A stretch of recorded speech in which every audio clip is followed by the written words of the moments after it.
যে আমাদের 24 গণ অভ্যুত্থানের কণ্ঠস্বর উসমান হাদি ভাই গতকাল রাতে সিঙ্গাপুরের একটি হসপিটালে মারা গিয়েছেন। তার এই হত্যাকাণ্ডের পিছনে কে বা কারা ইন্ধন দিচ্ছে আমরা ইতিমধ্যে এই বিষয়টা অবগত। আওয়ামী লীগকে যতক্ষণ পর্যন্ত প্রকাশ্য দিবালোকে ব্রাশ ফায়ার করে না মারা হবে ততক্ষণ পর্যন্ত আমাদের এই কর্মসূচি বাস্তবায়ন থাকবে।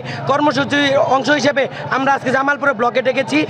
তারও ধারাবাহিকতায় আমাদের আজকে জামালপুরের ট্রেন লাইন অর্থাৎ আগত যে সকল ট্রেন আছে সকল কিছুর সাথে অর্থাৎ জামালপুরের সাথে পুরো ঢাকা অভিমুখী আন্তনগর বা যে কোনো ট্রেন যোগাযোগ বিচ্ছিন্ন করা হলো। আমরা 24শে জুলাইয়ে একটা অপদার্থ ব্যর্থ উপদেষ্টা পরিষদ বসিয়েছিলাম।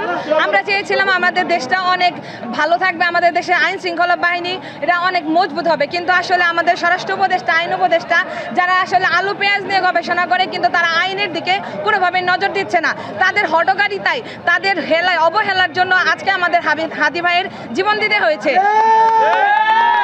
এভাবে যদি জুলাইয়ের যোদ্ধারা এভাবে যদি শহীদ হতে থাকে তাহলে এই নষ্ট এই ভণ্ড এই অহেতুক উপদেষ্টা পরিষদের আসলে আমাদের কোনো দরকার নাই।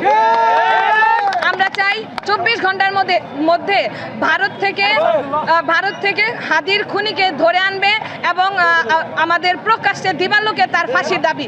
এই সরকার আমরা অতীতেও দেখেছি যে ভারতের স্পষ্ট মদতপুষ্ট একটা দল, ভারতের সবচেয়ে বড় পটাক আওয়ামী লীগ এই বাংলাদেশে বিগত বছরে 17 বছর থেকে যে রাজনীতি করেছে এবং কি 24-এর পরবর্তীতে তারা নানান ধরনের সন্ত্রাসী কর্মকাণ্ডে লিপ্ত, মানুষ হত্যা করে এই বাটপার আসিফ নজরুল বলে এগুলো নাকি সন্ত্রাসী করছে। তাদের চোখে আওয়ামী লীগ পড়ে না।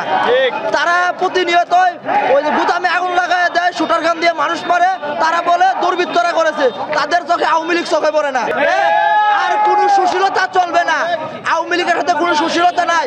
আওয়ামী লীগের হাতে বিদ্রোহ ঘোষণা, বিপ্লব ঘোষণা। আওয়ামী লীগের চূড়ান্ত পরাজয় না করে, চূড়ান্ত বিপ্লব অর্জন না করে আমরা রাজপথ থেকে ছাড়বো না ইনশাআল্লাহ।